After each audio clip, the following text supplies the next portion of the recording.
7,000 years ago, on a small island in the Gulf, someone ate the fruit of a date palm and left the stone behind. Charred and buried in the settlement, the stone survived.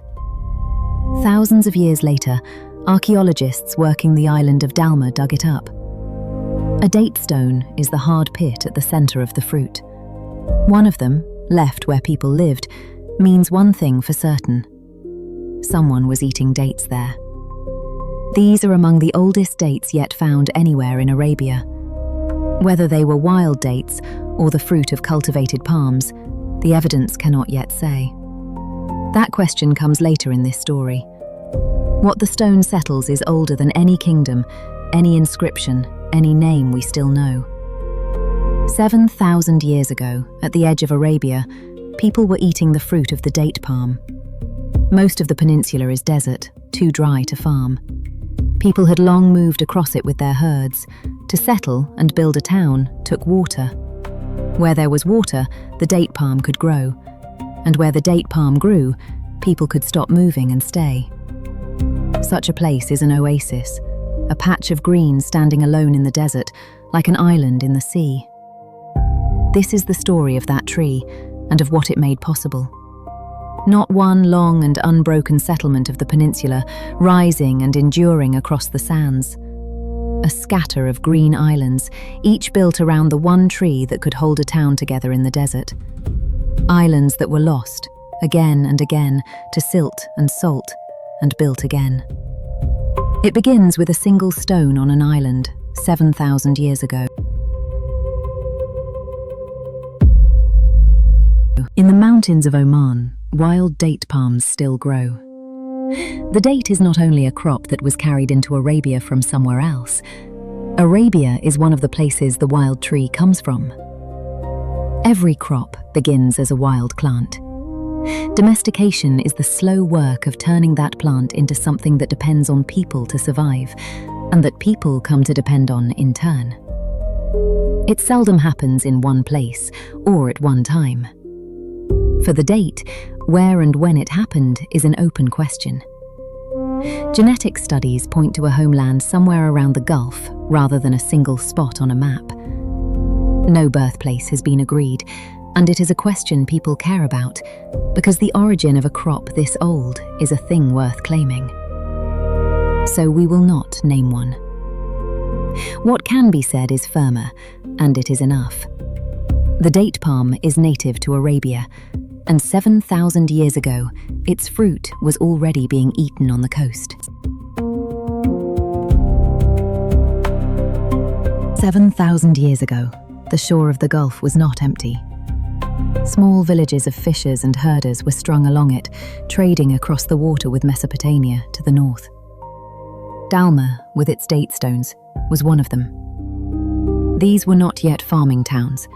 The change, when it came with the tree. Along the coast and in the oases behind it, permanent towns appear alongside the cultivated date palm. The archaeologists who dug them read the order in one direction. The date palm did not follow the town. The town followed the date palm. At Hili, an oasis in the east, the palms were being tended in gardens by 4,000 years ago, grown in tiers, dates above, grain and greens in their shade. And at Hili, we can see what the tree had come to mean. In a grave there, 4,000 years old, someone had laid an offering of dates beside the dead. The stones taken out, the flesh pressed into a small loaf. It is the oldest prepared date food yet found in southeastern Arabia. Grave goods are the things people thought worth sending with the dead, and a date offering, the archaeologists suggest, means the fruit had come to matter beyond the meal. Keeping an oasis alive took water, and the driest corners of the peninsula held a way to move it. Dig a tunnel back into the rock at a gentle downward slope, and groundwater will run along it to the surface on its own, with no bucket and no wheel. In Arabia, the channel is called a falaj. It is the engine of an oasis. Where the falaj was first invented is not settled. For a long time it was traced to Persia and thought to have spread outward from there. Then, excavation in southeastern Arabia, in what is now Oman and the United Arab Emirates, turned up channels dug in the Iron Age, some 3,000 years ago. Some read that as proof the technology had travelled the other way instead, from Arabia into Persia. Others read the same evidence a third way, that reaching groundwater by tunnel is the kind of answer more than one dry land could arrive at on its own, invented separately in several places, rather than spread from a single source. The securely dated channels are still few, and the question stays open. What is certain is that by then the Falaj was already at work in the oases there. By 4,000 years ago, one people of this coast had a name that outsiders wrote down. The Sumerians of Mesopotamia called their land Dilmun. In Sumerian poetry, Dilmun was a paradise, a pure, clean land where the water was sweet. The Dilmun that archaeology has found was not a garden. It was a civilization of the Gulf, spread across islands and shore, its great town at the place now called Kalat al-Bahrain, its reach running along the coast to Tarut and out to Failaka. It grew rich on trade across the Gulf in every direction, and among the goods it sent north to Mesopotamia were its own dates. Dilmun is the oldest name we have for a Gulf people who left their cities in the ground. It belongs to no one country now. Its places lie in what are today several. Further south, the oases grew into kingdoms.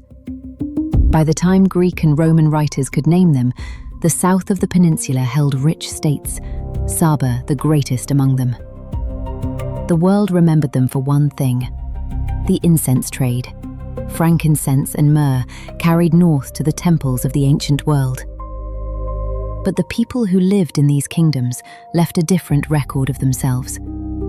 Their inscriptions speak constantly of land, water and harvest, and almost never of trade. Nigel Groom, the historian who wrote the standard study of the incense trade, reached the same conclusion from the other side.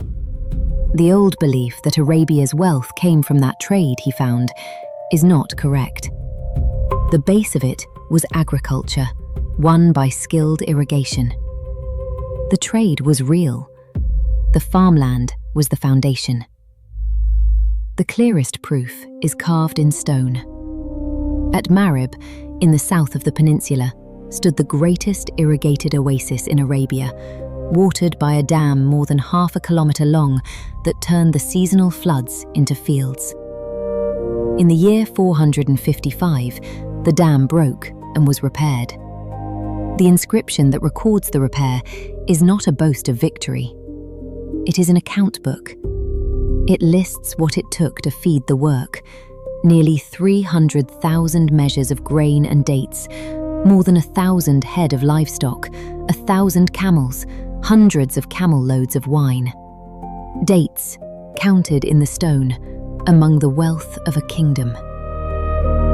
The oases ran north as well as south. Up the western side of the peninsula lay a chain of them, each an island of palms along the caravan road: Tamar, Dedan, Khaybar, Yathrib. They were old and known to the powers beyond Arabia. The Babylonian king Nabonidus spent years at Tamar in the 6th century before Christ. And at Tamar, the excavators found the fields themselves still in the ground, walled plots fed by water channels, worked from the 11th century to the 6th century before Christ. Not all of the peninsula came to this life at once. The deep root of the date is eastern and southern, on the Gulf Coast and in the south. The centre, the great interior of Najd, stayed the country of herders far longer.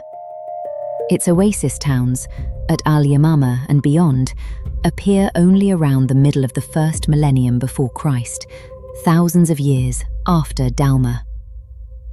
Arabia is larger than a map makes it look, and its regions were separate worlds that came to settled life each on its own clock. And one of the islands never went dark. On the eastern side of the peninsula lies al-Ahsa, the largest oasis on Earth, More than 2 million date palms fed by natural springs. It has been farmed without a break from the Stone Age to the present day.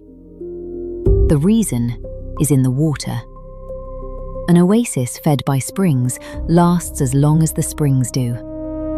An oasis fed by flood is another matter. Most of the Green Islands were fed by flood, not springs, and a flood-fed oasis carries the seed of its own ruin. The water that feeds the fields is thick with silt. Year after year, the silt settles, and the level of the fields creeps upward until the channels can no longer climb to reach them. Salt gathers in the soil behind it. In the end, the system defeats itself, and the oasis is abandoned, and then, in time, rebuilt. This is the real shape of the story, not one settled Arabia, standing unbroken through the ages. A scatter of oases, built, lost, and built again, across 7,000 years. So the thing everyone knows about ancient Arabia has it backwards. The wealth was not, at bottom, the perfume trade. The trade was real, and it made some of these kingdoms famous. But it rested on the farmed oasis, on water carefully caught and carefully spread. And the oasis was never a thing that could be taken for granted. Everything in this story so far has reached us from the outside or from stone.